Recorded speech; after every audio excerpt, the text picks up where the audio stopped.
శ్వాస తీసుకోలేక అనారోగ్యంతో బాధపడుతూ 80 ఏళ్ల వృద్ధురాలికి న్యూ టెక్నాలజీతో చికిత్స అందించి తన ప్రాణాలను కాపాడి తను సాధారణ స్థితికి తీసుకొచ్చామని doctor pulmonologist Visweswaran Khammam press క్లబ్లో జరిగినటువంటి మీడియా సమావేశంలో తెలిపారు. ఈ సందర్భంగా వారు మాట్లాడారు. జానకమ్మ హాస్పిటల్లో అడ్మిట్ అయినప్పుడు పేషెంట్ పరిస్థితి చాలా క్రిటికల్గా ఉంది. అందుకుగాను Somajiguda Yashoda hospital pulmonology department cardio care సిబ్బంది తను రికవరీ కావడానికి ఎంతో దోహదపడ్డారని వారు తెలిపారు.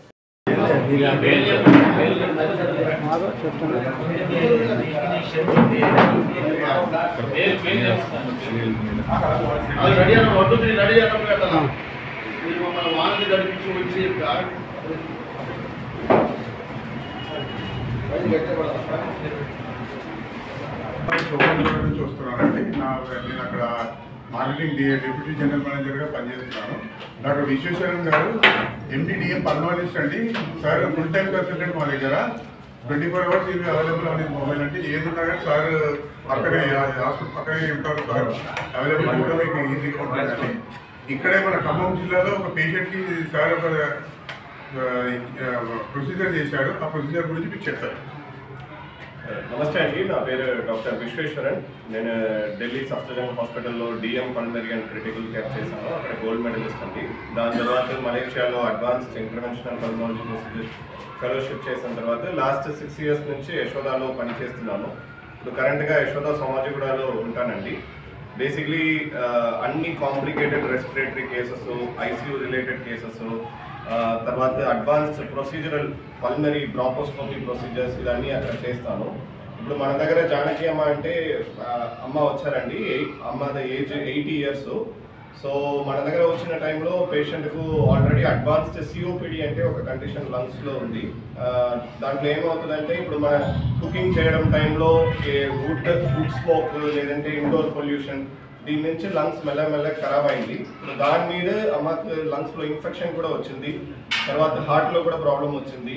తర్వాత పేషెంట్కి అన్కంట్రోల్ షుగర్స్ కూడా జరిగింది. సో ఆ స్టేజ్లో చాలా సీరియస్ కండిషన్లో మన దగ్గర వచ్చారు. వచ్చిన టైం నుంచి పేషెంట్కు ఆక్సిజన్ మెయింటైన్ అవ్వట్లేదు. అందుకే మన చిన్న వెంటిలేటర్ ఎన్ఐవి అంటే మన ట్రీట్మెంట్ చేశాను. యాక్చువల్గా నార్మల్గా మన మెంటాలిటీ ఏముంటుందంటే 8 years అయితే మనం ఏం చేయడం కోసం లేదు, మన ఏదైనా చేస్తే కూడా మంచి రిజల్ట్స్ ఉండద్దు, ఈ మెంటాలిటీలే చాలా పేషెంట్స్ ఉంటారు. బట్ మన దగ్గర పేషెంట్ వచ్చారు 80 years, అన్ని కాంప్లికేటెడ్ కండిషన్స్ పెట్టుకుంటే వచ్చారు. న్యూమోనియా, సిఓపిడి, అడ్వాన్స్డ్ హార్ట్ ఫెయిలియరు, తర్వాత షుగర్ ప్రాబ్లము, ఇది అన్ని ప్రాబ్లం పెట్టుకుంటే మన దగ్గర వచ్చారు. వచ్చిన తర్వాత మన ఇనిషియల్గా ఐసీయూలో మేనేజ్ చేస్తాను. సో మెల్లగా పేషెంట్కి ఇనిషియల్గా చిన్న వెంటిలేటర్ పెట్టాను. తర్వాత చాలా కాంప్లికేటెడ్ స్టేట్లో మేనేజ్ చేశాను. సో అప్పటి నుంచి మెల్లగా రికవర్ అవ్వడం స్టార్ట్ అయింది. ఇప్పుడు మీరు చూస్తున్నారు పేషెంట్ అన్ని పని చేస్తున్నారు, నడిస్తే మీ ముందే వచ్చారు. ఇప్పుడు మీరు పేషెంట్ ఏజ్ చూస్తే 80+, హార్ట్ ప్రాబ్లం, లంగ్ ప్రాబ్లం అన్నీ ఉంటున్న తర్వాత కూడా మనం సరిగా మేనేజ్ చేస్తే, కరెక్ట్ ట్రీట్మెంట్ ఇస్తే, ప్రాపర్ ఫాలో అప్ ఉంటే అన్ని పని రొటీన్ పని అన్నీ చేయడం స్టేజ్లో కూడా మన పేషెంట్ తీసుకురావచ్చు. సో ఇప్పుడు ఏజ్ అంటే ఒక బ్యారియర్ కాదు. సో మన మైండ్లో 70 నుంచి ఎక్కువ అయితే మనం ఏం చేయడం కోసం లేదు అట్లా కాదు. ఇప్పుడు చాలా